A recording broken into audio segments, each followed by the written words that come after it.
Line. Hello, me male no. No, ene meji no ni akecho sewo. Ene meji no ni wo wole ye wo jamomi. Hello, makai. Beni ndakwe. No mi enfo mokola ya. Beni ma seje ndi papa ko acho le show ma. Wo mi no mene akeshika balakawo. Ake noni wo cheme ekewo. Noni wo nyeme ekewo. Noni wo nime ekewo. Noni wo Bible ekewo. Ke Islam ekewo ke no fi anu mene mukoba je ko de balakawo. Yes, me in America 30 years. Ni liake jeme akefe human right issue. Be a wakafe ko human right issue. Ameke wa me politics say me yeje. Today America ji Ghana. Hello? Ghana, we are a country to ourselves. Me, nye fe ne to lie, nye vote na me male lo. Ben la ke ba to lie, nye vote ko me male. No me can play. Me e ka ke ba parliament mbake support to LGBTQIA+. Abanya fe le plus. No ko take ingbe. No ni me ke ni, ke no ni che me ke ni, ke no ni mate ke ni, ke no ni le no ko ba ni sida. E mo na ke ni yefoni ni chewo, yefoni ni che nyemie. Ehun, Sam John. Le ka de nya. E ya ke le di mo ni enye wo hi e de ke ni bi na me parliament. No le le ba e ba ke ni wo se pe. Si manyama ke ba ke asio MP le moko nye ke shika kwa balaka ni macha ke ndom eni ndomo no ni nke bo no ni show mala ke ni e ke na ke coffee na eme ba ya bon sala isumo ma ya bon sala ta no manya ba ina mi o fa ne ba. Thank you.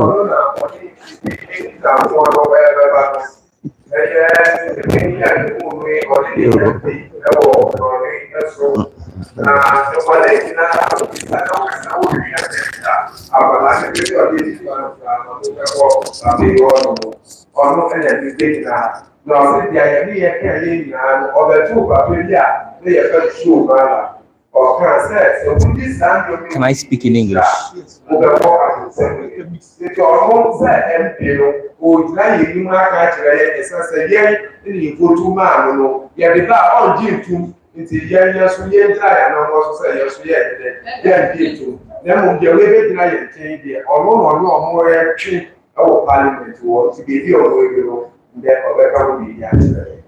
Atakbir. Atakbir. Atakbir.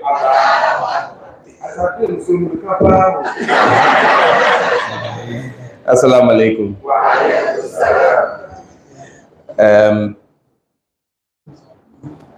I'm excited to be here to meet with the Juma today, or the Ummah today, and thank you so much to the elders and to my host MP, Honorable Chen Chen.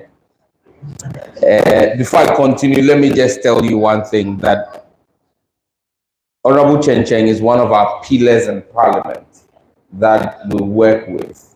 And so, Mapanyefai, ni nyeka shinse, because ke wo kani MPs, nyoma ye Parliament, ni awawo, ni wakachon ni ojuba ifitahi. No nyeka shinse, Mapanyefai. Now, to the reason why I am here today, which has to do with it's been called the LGBTQ bill. It is not an LGBTQ bill. It is an anti-LGBTQ bill. Because none of fear, Jake won't fee LGBTQS. She wokem lamba, ni wokeba, she nakai subaye. Ni Parliament womla. Ni Ghana, you don't use religion to make laws. No, one of the things ni Akeshi was said oh Sam George elder jile yes omo no eke Bible town eke fi mla han ye Ghana.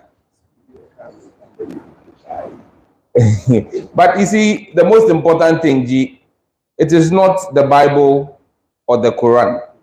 And I can give you scripture from both the Bible and the Quran that speak about this. But we would also go to the Constitution of Ghana. Because the Bible, when you quote the Old Testament, they will tell you that, oh, the Old Testament has passed. We're in the New Testament. And me, if you follow me in Parliament, I like to quote Bible, because I know Ken Oforiatta likes Bible, so me too have started quoting Bible. Because Leviticus 18:22, which is the Old Testament of the Bible, says that thou shalt not lie with a man as with a woman. It is abomination. Simple. Now, if you come to the New Testament, which they say is the new dispensation in Christianity, 1 Corinthians 9:11. 1 Corinthians 6:9-11 says, do not be deceived. Neither fornicators, idolaters, adulterers, nor homosexuals will inherit the kingdom of God. Now, if I read Sahih Muslim 338a, which is one of the hadiths, it says, the messenger of Allah, peace be unto him, said, a man should not see the private parts of another man, and a woman should not see the private part of another woman. And a man should not lie with another man under one covering. And a woman should not lie with another woman under one covering. This is the word of the Almighty that he gave to us through his messenger, the Prophet, Allah subhanahu wa ta'ala. Muhammad, that came from Allah subhanahu wa ta'ala to us. So for me, you can say that we don't make laws with religion. But what makes us a people is our culture, our education, our religion, and our laws. That is what makes a society. Now, if you go to the Constitution of Ghana and you read Article 39, and I just want to do all of this so that we are clear in our minds before we go into what the law is actually saying. Article 39, which is under the Chapter 6, the Directive Principles of State Policy, Cultural Objectives, it says the state shall take steps to encourage the integration of appropriate customary values into the fabric of national life. No, eke amlalu edenche asani amlalu kemla kenibi ni bawa ni customary values. Yeah, okay, kusum ni bawa wama enoyamo enoyam. You see me, I speak Dangme. If I switch into Dangme right now, you may not understand. Keep on the Dangme to me. Eko nyebesi nu. Ye Dangme e bag bokoni say Dangme le into all bottom.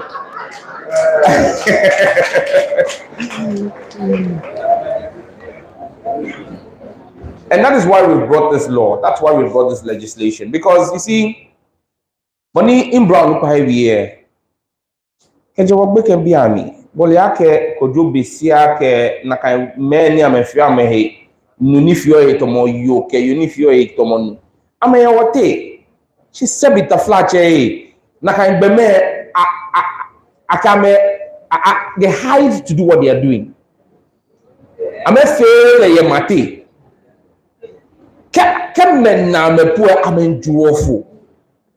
They were shy to say that is what they do. We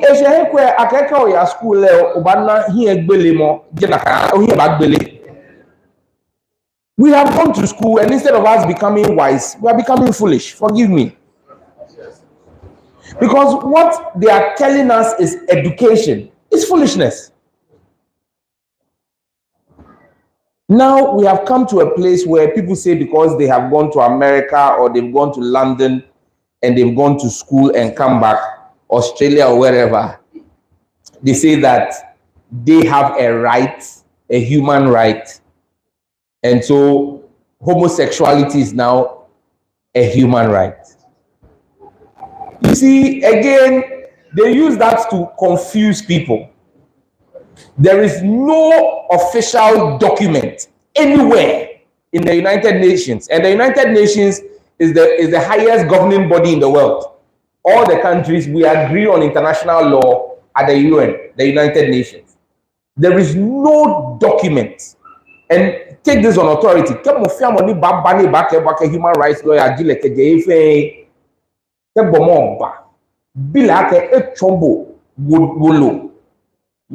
United Nations, homosexuality is a human right. There is no such document.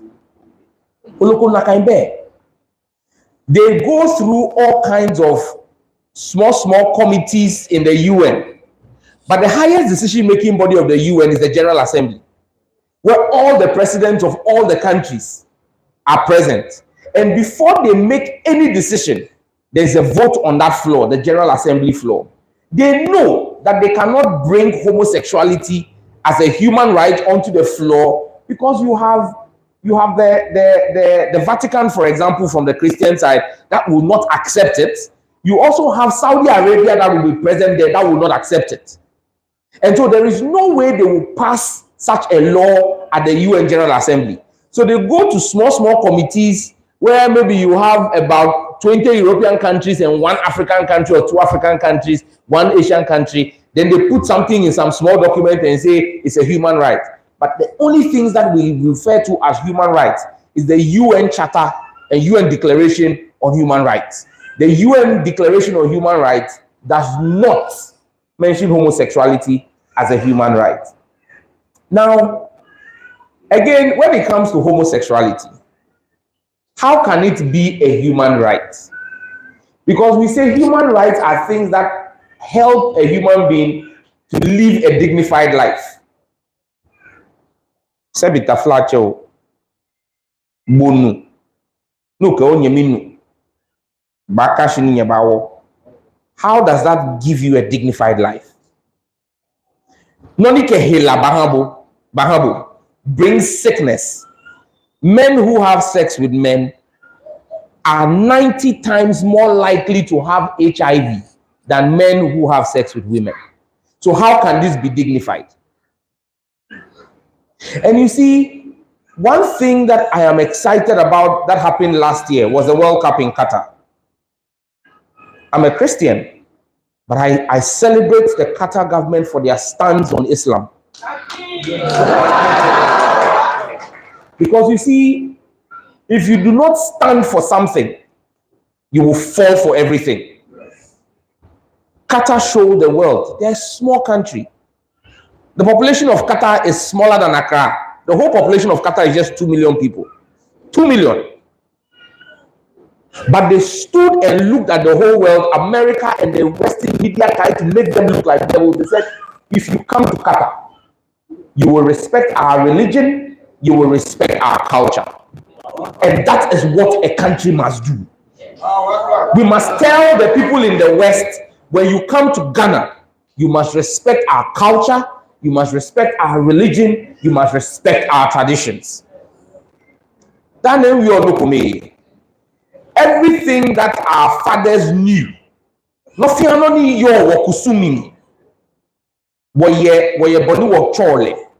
have a word for it. Everything that our ancestors knew, we have a word for it. But I say, look at over 150 languages in Ghana. There is not one language that has a word for homosexuality. What we have is a description. Kojo Besia. Kojo Besia is not a word. We are describing Kojo who is behaving like Besia. But we don't have a word for it. You understand me? Because our ancestors didn't know it. It is not part of who we are. It is a foreign culture. And we cannot sit down and allow our children to be taught that culture to change them and spoil them. You know, somebody came to me from, in fact, 2 different people when we started the bill. One from the British embassy here in Ghana, one from the American embassy. They came to me, and like many other groups, to try to explain to me why I should withdraw the bill from Parliament and we shouldn't do the law. And I listened to them, and they spoke human rights. And I when they were talking, I was nodding. So they thought, oh, Charlie, I was listening, I was nodding. So, oh, yeah. Especially the American, a person who came from the American embassy in Kelake, you know what? If you want to talk about human rights, the last country in the world to tell anybody in the world about human rights is America. You're going here, Kelake, yes. Because the crimes America has committed against people across the world are the greatest human rights crimes anywhere in the world. Kamake, your activities in Iraq and Afghanistan against people in their own country are crimes against humanity. And that is why America has refused to sign up to the International Criminal Court. Because the day they do it, the CIA director and the president of America will be jailed by the International Criminal Court. That's why you can't come and tell me that you are teaching me human rights when you yourself, you violate human rights. I told them, I said, human rights involves the rights of black people as well. And so why is it that in America we have a movement called Black Lives Matter? Because white Americans policemen are killing black men, innocent black men. Is that not human rights issues? Have you dealt with that in your country? You want to come to my country and come and teach me what is human rights? I told them, nobody is killing anybody here with guns. Children's rights, the rights of children, is also a human right. In fact, that is a fundamental human right in the UN Charter and Declaration on Human Rights, the rights of children. But in America today, when you are a parent and you send your child to school, until your child comes back home, you are not sure your child will come back home because somebody will take a gun and go to the school and kill your child. You have so much gun violence in your country. You have not been able to protect the children of America from the insanity and madness that is in your country. Yet you want to come to Ghana and come and teach me human rights. I will teach you what human rights are.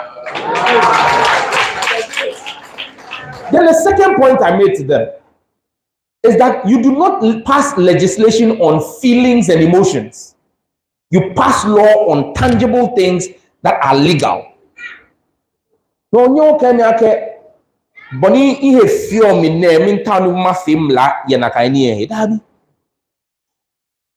I told them, I said, you want me to legalize a feeling? Because homosexuality is a feeling, it's not scientific.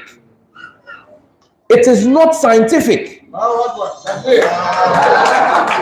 I'll tell you what, the LGBTQ community themselves sponsored and paid for what is the biggest experiment or the biggest research, the most expensive research on the human being was paid for by the LGBTQ community.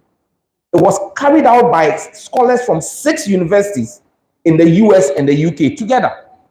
It's called the Human Genome Project. Go and read about it. The Human Genome Project. In that project, they looked at over 5,000 people from across the world and did proper DNA analysis of the people. That study was able to show in the human being, the DNA is in everybody, and depending on the DNA you have, it can determine whether you will be big like me or whether you will be a slim person. So you could see what strand of the DNA makes people grow big.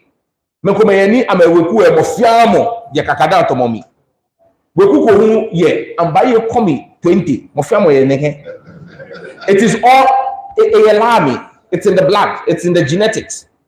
They found what makes people grow tall and what makes people grow short. They were able to even find the genetic marker that makes some people they're quick-tempered. I'm a Christian, oh yeah, even that, even just getting angry quick, they were able to determine what marker, if it is in you, will make you have a quick temper. They were able to discover in men the genetic marker that makes a man see a woman and then get attracted. They were able to discover the genetic marker in women that makes a woman see a man and feel attraction. But they couldn't find a marker for a man to see a man and feel attracted, or for a woman to see a woman and feel attracted. The Human Genome Project, their own research, they try to bury it. If you Google it, you will find it. You see it. It's there. Read it. It's a detailed research work. So that's why I say homosexuality is not scientific. There's no science behind it. It's a feeling. But my teshimene eke nujimishi biane infilo ake yojimi. So it's a feeling.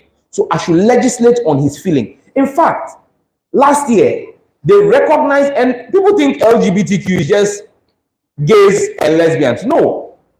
Last year they expanded it to 49 different types. 49. Last year they added 6 new ones, and in fact one of the ones they added that is stupid. Forgive my Greek, but it is stupid. They call it 2S. 2S means two spirits.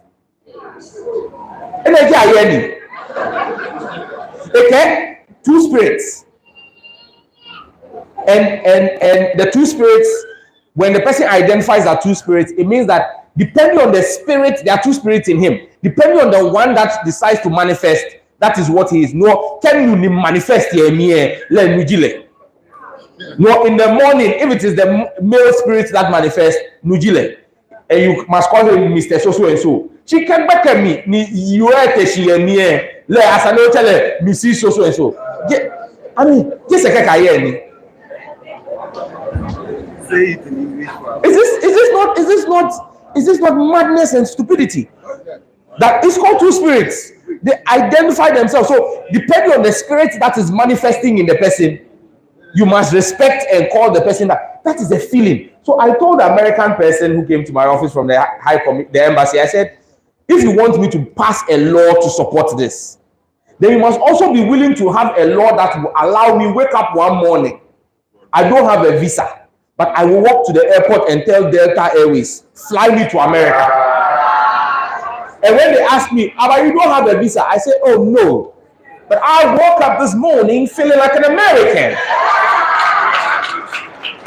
And because I feel like an American, I want to go to America. Because it is a feeling.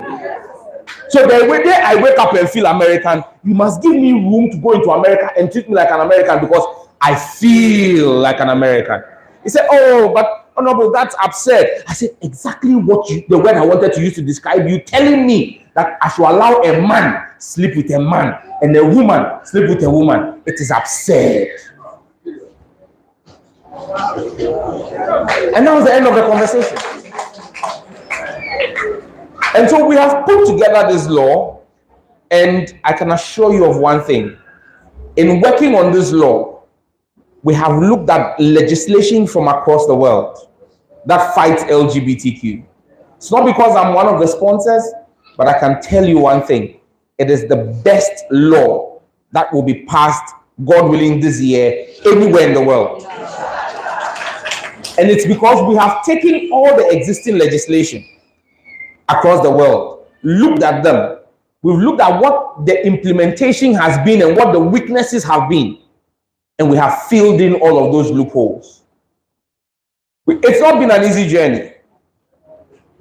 It's not been I spent 16 weeks of my life last year doing nothing but just research on this bill. 16 weeks. Nothing else.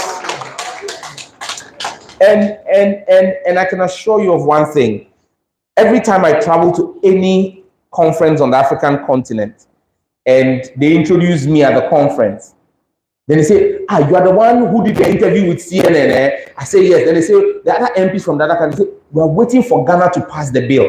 Once we pass it into law, we will come and take it and also pass it into law in our country. Because they know the challenge that this brings. Look, it's not been easy, like I said. It's both been a physical and spiritual battle. Because this thing is not normal, though. It's a spiritual thing. It's very spiritual.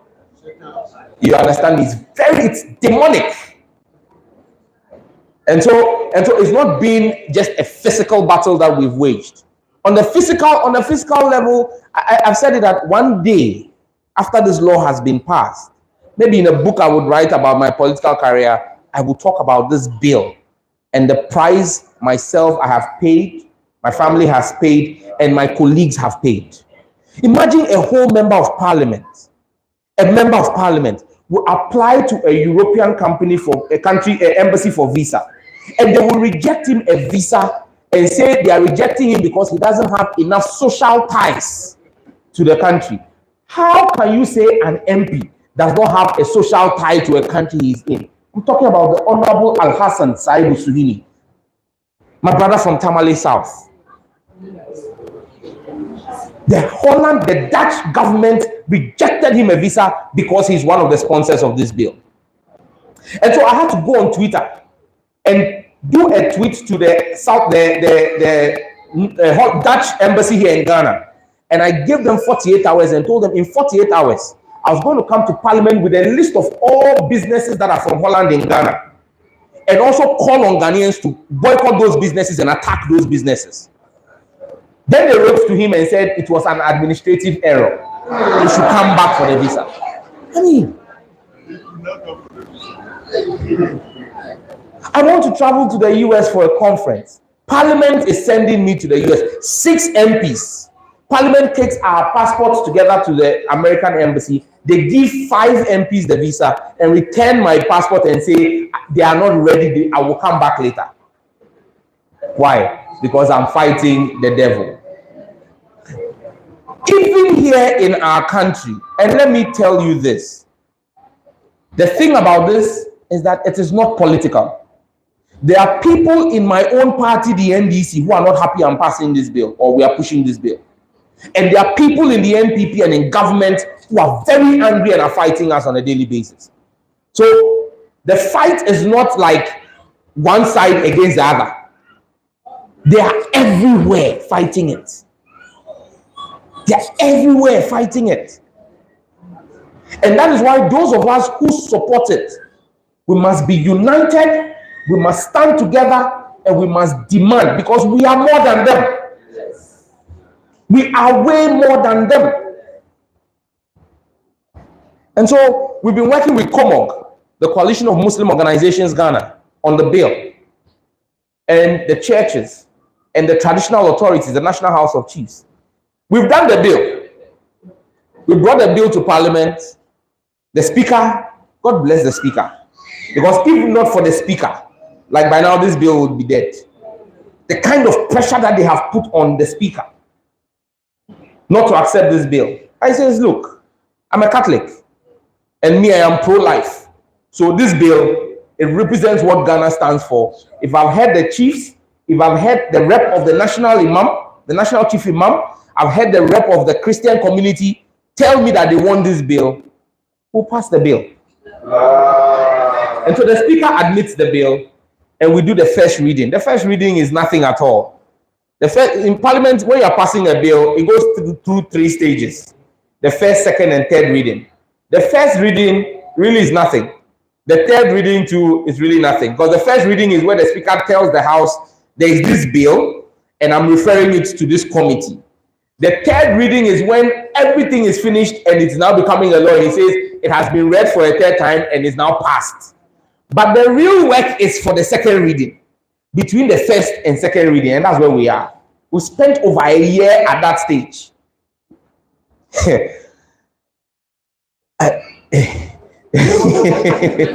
I'm being careful because it's a public platform as well. So I'm being careful so I don't see everything. But look, when we call for memos, which is a regular process, this bill received the highest number of memos that Parliament has ever received since 1993. 176 memos from 56 countries. People from all over the world. They were just paid money to send in memos against the bill. But we took our time, went through it. We've had over 18 meetings with the committee. trying to defend every single issue that they raised. At the point in time, I said, this thing is a waste of time. Because you realize that this memo is the same thing as this memo. It's the same thing. It's what they do in the American Congress, filibustering. They were just trying to filibuster the process and delay it. We managed to go through that phase. We have done almost everything. We called for memos. There was a deadline. The Attorney General has had his reps with us from day one. The reason why the bill cannot go to stage 2 for second reading now is because all of a sudden the Attorney General has said he's writing a memo. About 16 months ago, when we called for memos, he was here. He didn't bring a memo. He's brought his memo. We have looked at his memo. He starts his memo by agreeing with everything in the bill. Then he ends with one line. That despite the fact that everything in the bill is in line with our constitution and our culture and tradition, he thinks that the memo, the bill, if passed into law, would cost the state money. And so for that reason, the bill should not be passed. And so now the committee chairman also says, we have to have a meeting with the Attorney General to discuss that issue before they can bring their report. And I have said to them that even if we discuss it for 20 years, we don't agree with him. And the matter is simple. He says that the cost to the state is that the state will have to enforce the law. And it is law enforcement officers who will enforce the law. And I said, but are we going to employ new police because of this bill? No. It is the existing police service, the existing people in the police. If somebody falls foul of the law, we are not going to bring a special police that we are now going to employ that you say is new cost to the state. It is the existing police who already earn a salary who are going to be enforcing it. So it is not new cost. Then they say, but if you jail the people, the state will have to feed them in prison. So feeding them in prison is also cost to the state. I said, wait. In Parliament has agreed that when we say a bill should not attract cost to the state, it does not include the cost of incarceration. Because every law that will be implemented that has criminal consequences will lead to incarceration anyway. So, and I said to them, if we allow LGBTQ happen, go to Kolebu and go and ask the doctors what is happening. Especially from young boys right here in Kolebu. 16-year-old, 17-year-old, many of them are getting HIV. Because what is happening here, and your constituency, you and Ododorio is bad.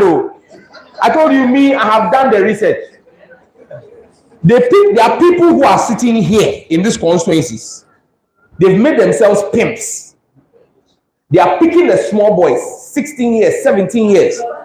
And the boys are coming from, they're having homosexual tourism, sex tourism. They come and they go to Kokobite. They don't come here. They go to Kokobite. Anybody who knows Kokobite very well, almost every place there now is Airbnb. They are doing short stay apartments, 7 days, 14 days. When they come, you see them at the airport with their dirty legs and slippers and their rucksacks. You never see them in the center of town. They go straight to Kokobite. And then they pick the boys from here and take them there. They are charging the Americans and the Europeans $2,000 a week. And they are paying the boys $200. And when they take the boys there, you go there and then they will have sex with you unprotected. A man will sleep with you and they are infecting them with HIV/AIDS for $200. People are making money off our children. And that is why we need to fight it. What is going on will destroy us. And when these young boys get HIV, they need to now be put on antiretroviral drugs that is paid for by the state. Is that not cost to the state? So if we are trying to stop it, and you want it to happen, and the cost to the state, if it happens, is more, what makes more sense? So where we are now is that the bill is waiting for the Attorney General. We are hoping that this month of February, when Parliament resumes on Tuesday, within February, we can get him to come and sit down, let us finalize the bill. And once we finalize it, we will then bring it to the floor of Parliament.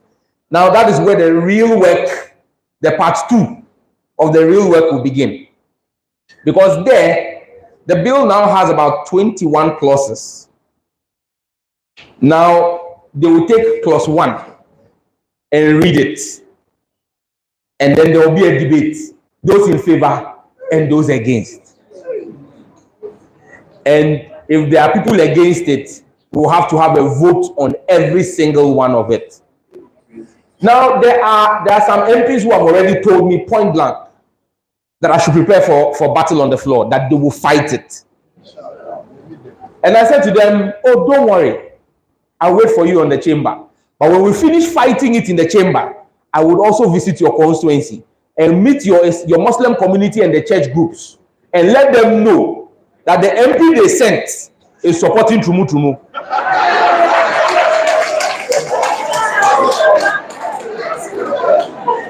And thankfully, the Speaker of Parliament has made it clear that every day the debate will happen, is going to ask for the media in the country to carry it live. So everybody will see those who are fighting for and those who are fighting against. It's a very simple matter. There's a lot of money. I have been offered money. I won't hide it. There is money that will change your life. Money that if I decide to take Chen, I'll tell you, take your parliament. I don't want it again. I don't need to be an MP. I can retire for life. Serious money. But you see, what is the value of money compared to my children? I have very young children. My first son is now going to 8. I watch cartoons with him during COVID. I was watching cartoons with him. Superman, that we all watched as children. Now Superman's son in the cartoons our children are watching is gay. They are trying to change the minds of the children. Batman and Robin, that we all watched. Batman, his assistant or sidekick is Robin. Now Robin is Batman's gay lover. Scooby-Doo, where are you? Cartoon we all used to watch. Now, 2 of the characters in there are also lesbians.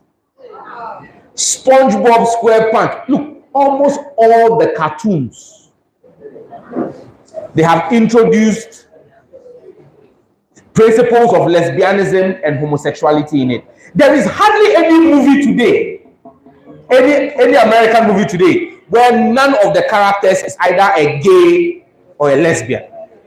They are using it to change our minds and say, oh, I mean, hey, Papa, Mommy, the danger to us is bigger than anything you can ever gain. And so we're hopeful that by March, the debate will be in full swing in Parliament. And at the last council meeting, there were reps from the national chief, because there's a council that is helping us work on this. It's a council of churches and Muslim groups. They said to me that they want us to give them advance notice. They will want to do a march, a 1 million man march.